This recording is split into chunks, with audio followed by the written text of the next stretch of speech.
Hi అండి. Agreement పెళ్లి. అంజలి వాళ్ళ అమ్మని అమ్మ అని పిలుస్తుంది. కానీ ఆమె ఏం స్పందించకపోవడంతో అక్కడే ఉన్న అర్జున్ని చూస్తూ ఇంకా ఎన్ని రోజులు మా అమ్మ ఇలా ఉండిపోతుందో, మా అమ్మ నాతో ఎప్పుడు మాట్లాడుతుందో అని బాధగా అర్జున్ని చూస్తూ అంటుంది అంజలి. కానీ అంజలి అడిగిన ప్రశ్నకి అర్జున్తో కూడా ఏం సమాధానం లేకపోవడంతో అతడు కూడా అలాగే సైలెంట్గానే ఉండిపోతాడు. గత 2 సంవత్సరాలుగా అర్జున్ ఆమెకు ఎంతో మంచి ట్రీట్మెంట్ని అతడు ఇప్పిస్తూనే ఎంతోమంది స్పెషలిస్టులతో కూడా అతడు ఆమెను చెక్ చేపిస్తూనే వస్తూ ఉన్నాడు. అయినా ఆమెలో ఏమాత్రం చలనం అనేదే లేదు. అంజలి కొద్దిసేపు అలాగే సైలెంట్గా కూర్చొని ఉండిపోతుంది. అలాగే ఆమె మనసుని ఆమె సమాధానం పరుచుకుంటూ తన కళ్ళ నుంచి కారుతున్న కన్నీళ్ళని ఆమె తుడుచుకుంటూ ఆమె వాళ్ళ అమ్మ వైపు తిరిగి వాళ్ళ అమ్మ చెయ్యిని గట్టిగా పట్టుకుంటుంది. అప్పుడు దాన్ని చూసిన అర్జున్, నేను ఇప్పుడు ఇక్కడే ఉంటే ఈ అంజలి వాళ్ళ అమ్మతో తన మనసులో ఉన్నది ఏమాత్రం ఆమె చెప్పుకోలేదు. అందుకే నేను ఇప్పుడు ఇక్కడ నుంచి వెళ్ళాలి అని అతడు కూడా అనుకుంటూ, అప్పుడైనా ఈ అంజలికి కొంచెం అయినా ఆమె మనసులో ఉన్నది ఆమె కూడా బయటకు చెప్పుకున్నట్లు అవుతుంది. వాళ్ళ అమ్మకి కూడా హాయిగా ఉంటుంది అని అతడి మనసులో అనుకుంటూ, అంజలి, నాకు కొంచెం బయట వర్క్ ఉంది, నేను ఆ వర్క్ని చూసుకుని మళ్ళీ వస్తాను, కానీ నువ్వు ఈరోజు ఇక్కడే ఉండు అని అంజలితో అంటూ అర్జున్ నేరుగా హాస్పిటల్ నుంచి బయటికి వెళ్ళిపోతాడు.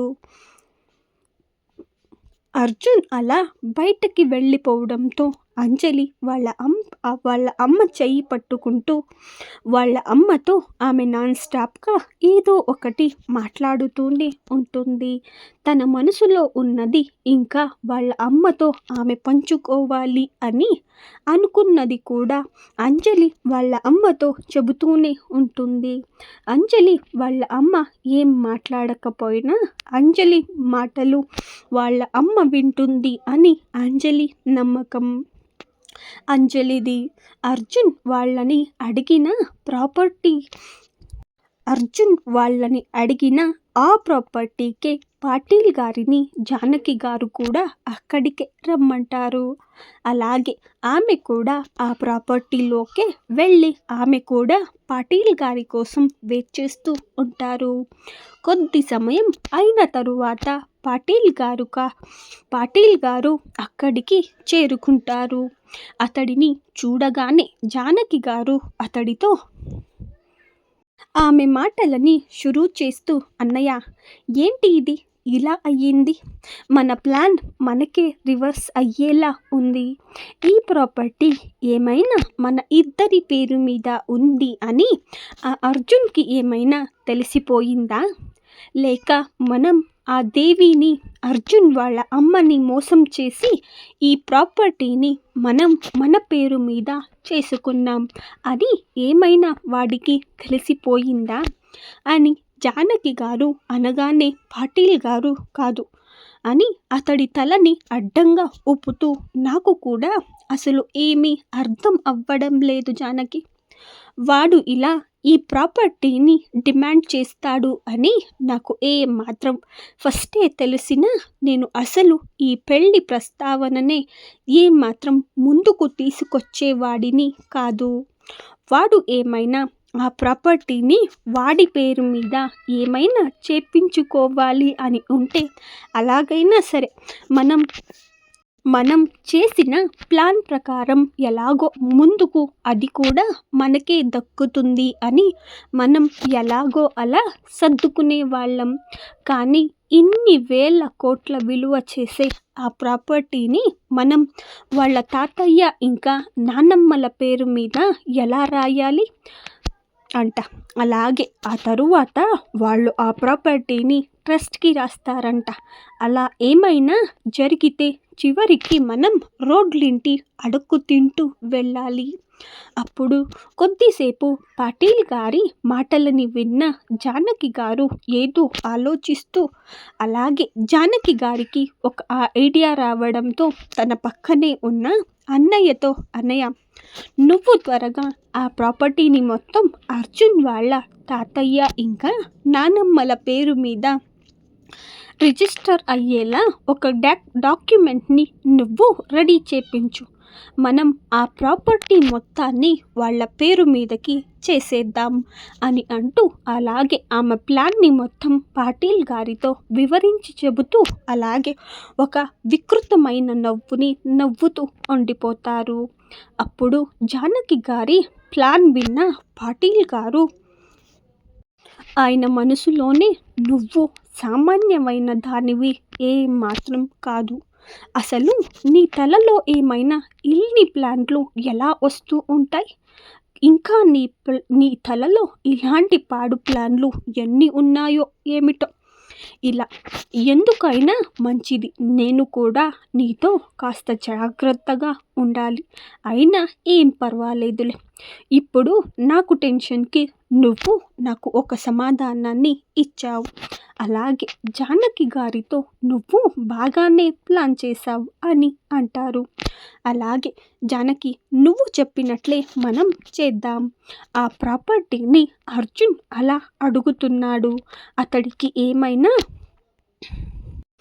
అతడికేమైనా ఆ ప్రాపర్టీ రోడ్డు పైన దొరికే ఏదైనా చిన్న ఆట బొమ్మ అని అతడు అనుకుంటూ ఉన్నాడా? అతడు అలా మనల్ని అడగగానే మనం అంత ఈజీగా అంత విలువ చేసే ఆ ప్రాపర్టీని మనం ఎలా వదిలేసుకుంటాం? ఆ ప్రాపర్టీని మనం మన పేరు మీదకి చేయించుకోవడానికి మనం పడ్డ కష్టం అంతా ఇంత కాదు. ఆ కష్టం వాడికెలా తెలియాలి? నేను ఎలాగో అలా ఆ అర్జున్కి ఏదో ఒకటి చెప్పి ఆ అర్జున్ని ఈ ప్రాపర్టీ నుంచి వెనక్కి వెళ్ళేలా చేద్దాం అని నేను ఏదో ఆలోచిస్తూ ఉంటే, నాకు ఉన్న నా పిచ్చి కూతురు అర్జున్ మీద ఉన్న పిచ్చి ప్రేమతో ఆ ప్రాపర్టీని అతడికే ఇస్తాను అని ఆమె మాట ఇచ్చేసింది. అంతేకాకుండా ఆ ప్రాపర్టీని అర్జున్కి ఇవ్వకపోతే, అతడేమైనా ఈ పెళ్ళిని క్యాన్సిల్ చేస్తే ఆమె చనిపోతాను అని నన్ను బెదిరించింది. ఆ మాటలని వినగానే నాకే ఆ వర్షాన్ని చంపేయాలి అన్నంత కోపం వచ్చింది. అయినా సరే నేనే కంట్రోల్ చేసుకుంటూ ఉన్నాను. ఇప్పుడు నేను నా పరిస్థితికి నువ్వు కూడా నాకు ఏమాత్రం సపోర్ట్ లేకపోతే నేను నేరుగా వెళ్ళి గోడకి నా తలని బద్దలు కొట్టుకోవాల్సి వచ్చేది. అబ్బా, అయినా ఎలాగో అలా ఇంత పెద్ద ప్రాబ్లంకి ఎలాగో నీ తలలో ఒక సొల్యూషన్ మనకు దొరికింది. Thank you so much Janaki గారితో అంటారు. పాటిల్ గారు అలా అతడి కూతురుని అతడే తిడుతూ తన ముందు ఉన్న జానకి గారిని పొగుడుతూ ఉంటే, అప్పుడు వాళ్ళ అన్నయ్య మాటలను విన్న జానకి గారు తన మనసులోనే ఆమె కూడా సంతోషపడిపోతూ, నీ కూతురు పిచ్చిది అని నీకు ఈరోజు తెలిసింది అన్నయ్య. కానీ నాకు నీ కూతురు పిచ్చిది అని ఎప్పుడో తెలుసు. అందుకే కదా నేను కూడా నీ కూతురుని మన ప్లాన్లో ఇన్వాల్వ్ చేసింది అని ఆమె అనుకుంటూ, అది అంతా వదిలేసేయ్ అన్నయ్య.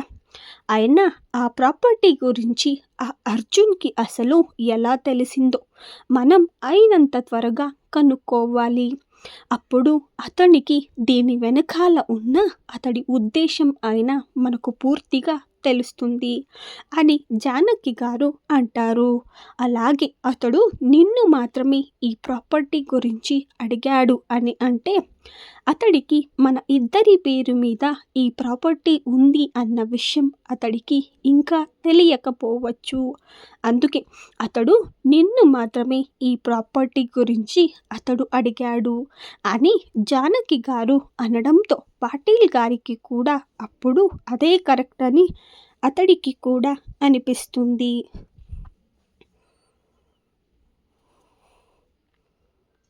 ఇంకా ఉందండి. నెక్స్ట్ వీడియోలో మళ్ళీ కలుసుకుందాం. వీడియో నచ్చినట్లయితే ఒక లైక్ చేసేయండి. Thank you.